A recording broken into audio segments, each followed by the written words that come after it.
I wouldn't recommend this to anybody, but I have a float suit. We're sitting on 2 inches of ice in 55 feet of water. Lake trout fishing on Higgins Lake. What do you think, Dan? Are we going to get into them this evening? I don't know. It's risky, but we're going to do it. I hope so. We got the Eskimo out here. Thing's a nice little shanty. Works perfect. I like it.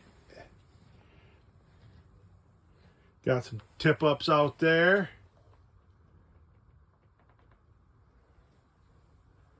Hopefully we can get some footage of a fish.